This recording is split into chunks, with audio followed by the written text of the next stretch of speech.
السلام عليكم أصحابي kusoo dhawaada falanqaynta aflaanta ee ra'yi web tv maanta waxaan idiin sharaxayaa filim South Korean oo cajiib ah oo lagu magacaabo Finishing Time A Boy Who Returned. daawo iskana taxadar.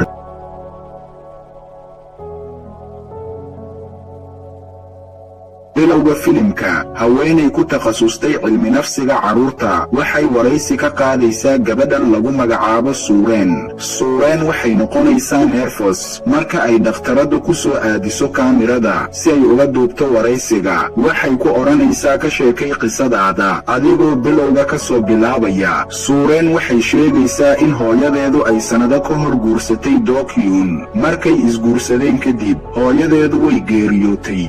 sidaa darteed Suureen waxa ay la nooshahay Dokyun wuxuu ka shaqeeyaa dhismayaasha ku yaala Huwano. waxay labadoodu soo aadayaan Iceland. Suureen sidii ay hooyadeedii u geeriyootay marnaba ma aysan farxin, ma hadasho in badan, kumana faraxsana stepfatherkeeda. Suureen waxaa laga diiwaangelinayaa iskuul cusub oo ku yaala Iceland halka ay saaxiibo badan ka samaysan lahayd. waxa ay ka doorbidaysaa in ay keli ahaato fatherkeeda sidii uu habeenka oo dhan ugu shaqaynayo dhismaha tuneelka. qarax ayaa dhacaya waxaana la mamnuucayaa in la soo galo hareeraha dhismaha. hal habeen Suureen waxa ay taleefankeeda ka akhrinaysaa kommentiyada ku saabsan jinniyaasha iyo ruuxaamada. marka ay hooyadeeda geeriyootay Suureen waxay damacday in ay dunida isdhaafiso inta ay raadinayso reer aakhiraadyada. waxay bilaabaysaa in internetka ay ka daawato duufaanada, jinniyaasha iyo wixii la mid ah. dadka ay kala hadashaa internetka waxyaalaha ku saabsan mawduucyadan. xitaa marka ay iskoolka joogto waxay maalin ka tegaysaa kombiyuutarkeeda oo furan, taasoo ay u suurtagelayso in ay komentiyadeeda akhriyaan ardayda ay isku galaaska yihiin, wayna ku shactiraysanayaan. marka ay guriga u soo laabanayso Suureen waxay la kulmaysaa wiil lagu magacaabo Sunmin kaasoo ay isku xaafad yihiin. Sunmin wuu isbarayaa isaga, wuxuuna isku dayayaa in uu Suureen saaxiib la noqdo, balse ayadu way iska indhatiraysaa. maalinta xigta inta lagu guda jiro quraacda Suureen waxay imaanaysaa Sunmin iyo saaxiibadiisa ayagoo ka hadlaya jinniyaasha. Sunmin markii uu maqlay warka ku saabsan Suureen wuu la yaabayaa. maalintaas Sunmin wuxuu soo dabaraacayaa iyada ilaa ay guriga ka imaadaan, isagoo u sheegaya in uu aaminsan yahay wax weliba ay ku qortay kommentiga, iyagoo isdhaafsanaya erayo xiise leh. Suureen waxay horumarinaysaa alifbeetisyadeeda ayadoo samaynaysa alifbeetisyo ay isku fahmaan si ay iskula xiriiraan. Sunmin iyo Suureen waxay bilaabayaan in maalin kasta ay warqado isdhaafsadaan. maalin kasta iskuulka kadib waxay aadayaan hareeraha magaalada iyagoo raadinaya jinniyaasha. maalin Sunmin waxa uu Suureen geenayaa guri alwaax ka samaysan oo duurka ku yaala. guriga ay baarayaan wakhti dheer ayna wada hadlayaan, isagoo dhuuxa qorayo. markii uu joojiyo Suureen jacayl ayay u qaadaysaa Sunmin, way dhunkanaysaa isaga, wuuna la yaabayaa. hal maalin Suureen waxay helaysaa Sunmin iyo 3 saaxiibadiisa ah, waxayna qorshaynayaan in ay aadaan goobta dhismaha si ay u soo daawadaan qaraxa. Suureen iyaga ay raacaysaa. marka ay duurta marayaan dadweynaha ma arkayaan iyaga. markay yimaadaan goobta mid ka mid ah carruurta ayaa ka baxaya gurigiisa ayuuna u laabanayaa. afarta kale waxay ku gabanayaan gabaha gadaashii, wayna sugayaan in badan si uu qof u soo baxo, balse way ka niyad jabayaan marka ay arkaan in qaraxii aan goobta laga qaadin. iyagoo duurka ku sii socda waxay marayaan god aad u yar. waxay go'aansanayaan in ay baaraan mid mid ayna u galayaan. ugu dambayntii waxay arkayaan shay iftiin ah oo dhalaalaya oo ku quusan biyaha gudihiisa ee dhammaadka godka. Suureen waxay u malaynaysaa in uu yahay Diamond. Sunmin biyaha ayuu quusayaa si uu bannaanka ugu soo bixiyo wixii ifayey markii ay tuneelka ka soo saareen. dhaldhalaalkii iyo iftiinkii waa uu joojinayaa. afartii waxay ogaanayaan in uu u eg yahay ukunta. mid ka mid ah afartii oo lagu magacaabo Taishib wuxuu sheegayaa laga yaabee in ukuntu ay tahay Time Goblin. awowgii ayaana mar isaga u sheegay in dayaxa oo habeen dhammaystiran uu god ka soo muuqday buuraha. halkaa ayuuna taan goblankii ku nool yahay. wuxuuna odhanayaa keebaa godka gelaya si uu u soo eego. qofkaana wuxuu noqonayaa qof da'ah. saddexdii kale ma rumaysanayaan hadalkiisa. suureen waxay ku baraarugaysaa in biinka tinteeda ee hooyadeed hadiyad ahaan u siisay uu ka maqan yahay. waxay u laabanaysaa godkii si ay u soo raadiso. saddexdii ukunta ayay qaadayaan. ayaduna waxay helaysaa biinkeeda, laakiin sidoo kale waxay kabar helaysaa in ukuntii dhalaalaysay ay ku soo laabatay biyaha. way wareeraysaa. waxay u soo baxaysaa bannaanka. waxayna arkaysaa in ukuntii ay jabtay. dhammaan saaxiibadeedana way weynaysaa. waxay ka raadinaysaa kaymaha gudahooda ilaa habeen ay ka noqotay. ayaduna kaymaha ayay ku dhex lumaysaa. maalinta xigta booliiska ayaa kaymaha ka soo raadinaya carruurtii. dembibaare aahan waa madaxda dembibaarayaasha. si dhaqsi leh booliisku waxa ay soo helayaan suureen oo miir daboolan. nasiib wanaag, ayadu way nooshahay, wayna fiican tahay. hosbitaalka gudihiisa dembibaarihii waxa uu weydinayaa waxyaabihii ku dhacay carruurtii kale. ayaduna waxay u sheegaysaa wax kasta oo ku saabsan godka iyo ukuntii dhalaalaysay. dembibaarihii iyo kuwii kaleba ma rumaysanayaan waxa ay sheegayso. xitaa ayadu waxay geynaysaa godkii ku yaalay kaymaha, laakiin ma helayso. maxaa yeelay bisha ma dhammaystirna. kadib dembibaarihii wuxuu kabar helayaa mid ka mid ah meydka wiilashii la waayey. jaywug waxaa laga soo helay xeebta salkeeda oo 20 kilomitir ka fog magaalada. waxaa caddaatay in kiiska dhimashadu ay sababtay cudurka neefta uu qabay. isbuucyo ayaa ka soo wareegatay dhacdadii, balse labadii kale lama helin. sanming la'aantiisa suureen way cidlootay. qof kasta sida uu u murugooday ayay u murugootay, balse qofna ma rumaysanayo hadalkeeda. hal maalin dhawaaq ayay guriga bannaankiisa ka maqashay. ayadoo soo eegaysa waxay aragtay nin ku dhex ordaya kaymaha gudihiisa. isaga ayay soo daba gashay.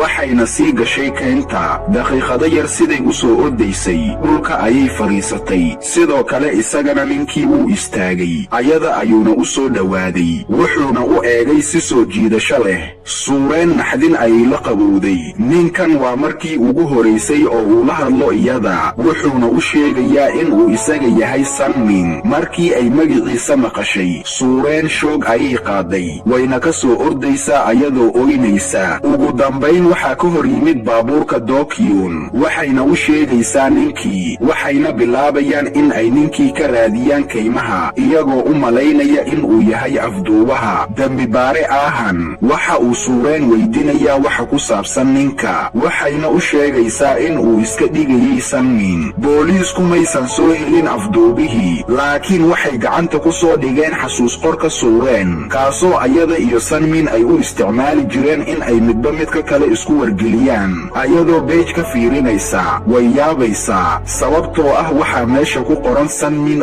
ogeysiimihiisa. isagoo isticmaalaya alifbeedsiyadii ay isku fahmayeen, waxa uu u qorayaa wax weliba oo ku saabsan waxyaalihii dhacay. kadib markii ay godkii gashay si ay biinka tinteeda u soo hesho, saddexdii kale waxa ay la cajabeen waxa ku jira gudaha ukunta. sidaa darteed sanming waxa uu jebiyey ukuntii isagoo aan sugin suureen. iyagoo niyad jabsan ukuntii waxba kama soo bixin. markii ay suureen soo laaban weyday, waxa uu soo baxay gudaha godka. wuxuu arkay in ayadu ay ku barafowday goobteeda. wuxuu isku dayey in uu la hadlo oo uu dhaqaajiyo, balse ayadu uma warcelinayso. intaa kadib wuxuu arkay dhibic biyo ah oo habada ku dhex barafowday. wuxuu soo baxayaa bannaanka godka. kor ayuu eegayaa. wuxuu arkayaa in shimbiruhu xitaa ay ku barafooween hawada. saddexdii wiil magaalada ayay soo aadayaan. waxay arkayaan qof weliba oo ay ku jiraan qoyskooda in ay joogsadeen. tani waxay ku xaqiiqsadeen in qof weliba uu istaajiyey wakhtiga, marka laga reebo saddexdooda. taasi waxay ka dhigan tahay in ay samayn karaan wax weliba oo ay doonaan. maalmihii ugu horeeyey iyaga ayaa dunida ugu sareeyey. waxay cunayeen oo ay cabayeen wax weliba oo ay doonaan. waxayna seexanayeen meesha ay doonaan. wayna ciyaarayeen maalintii oo dhan. bil iyo wax la jiro kadib, nolosha ayay ku caajiseen. waxay go'aansadeen in ay ka tagaan Iceland una baxaan magaalo kale si ay u soo arkaan in iyaga keliya ay dunida ku socdaan. si kastaba ha ahaatee, qorshahoodu uma hirgelin. marka ay xaqiiqsadeen in biyaha baddu xitaa ay joogsadeen, taasoo iyadoo micnaheedu uu yahay in doontu ay quusi doonto. sidoodii ayay ku soo laabteen. suureen waxay ogaatay ninkii u soo dhowaanayay ee kaymaha ku jiray in uu yahay sanmin oo xaqiiqo ah. waxay joojisay akhriskii, waxayna isku dayday in booliisku ay ka celiso. haddii ay soo helaan isaga, xaqiiqadii way soo xirayaan. sidaa darteed waxay cabasho ka bixisay in ay been ka ahayd qofkii ay kaymaha ku soo aragtay. booliiskii wuu aaminay ayada, waxayna iska sii wadatay akhrinta waraaqihii. bilooyin badan kadib, saddexdii wiil waxay bilaabeen in ay ku noolaadaan teendhada gudaha moolka. jaiwu caafimaadkiisa wuu sii xumaanayay maalinba maalinta ka dambaysa, sababtoo ah neef ayuu qabay, waxaana joogsaday daawadii neefsashada. hal habeen ayuu dhibtooday, si tartiib tartiib ah ayuuna ugu geeriyooday saaxiibadiisa hortooda. sanming iyo taishig way baroorteen. qalbi adeegnimadooda waxay saaxiibkooda u qaadeen dhulka gudihiisa ee meel u dhow xeebta. markii uu dhintay kadib,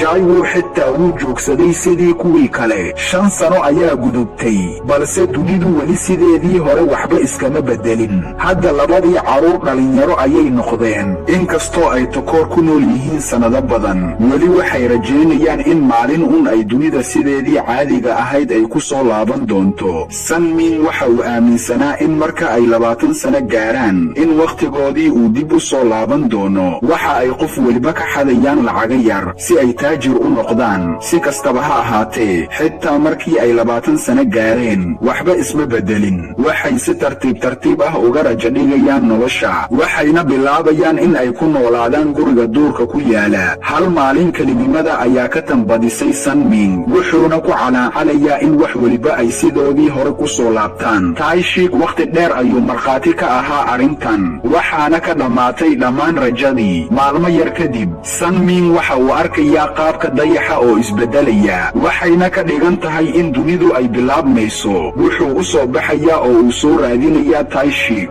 balse wuu ka weynayaa meel weliba. wuxuu ka raadinayaa isaga qariiradda iceland, wuxuuna gebi ahaanba gaadhay fiinta dhagaxa weyn. halkaa wuxuu ku arkayaa dharkii taishik, wuxuuna diiwaangeliyey in saaxiibkiisu uu ku booday biyaha si uu isku dilo. sidoo kalena isaga wuu ka soo dababooday taishik, laakiin isla wakhtigaa dunida way bilaabmatay. isaga wuxuu ka soo baxayaa biyihii, wax welibana sidii dabiiciga ahaa ayay u socdaan. kadib markii ay buuggii akhrisay, suureen waxay u soo ordaysaa gurigii keenta. ugu dambayntii saaxiibkeeda ayay aragtay. iyaga waxay go'aansanayaan in qisadoodu ay uga sheekeeyaan dunida, balse ma hubaan in uu qofna aamini doono iyaga. isla markaana sawirka CCTV-gu waxa ay booliisku ku arkayaan in sanming uu kaymaha ku jiro, waxayna aaminayaan in uu isaga yahay qofka afduubaha. habeenkii sanming waxa uu yimid suureen gurigeeda. si dareen leh ayuu u fadhiistay,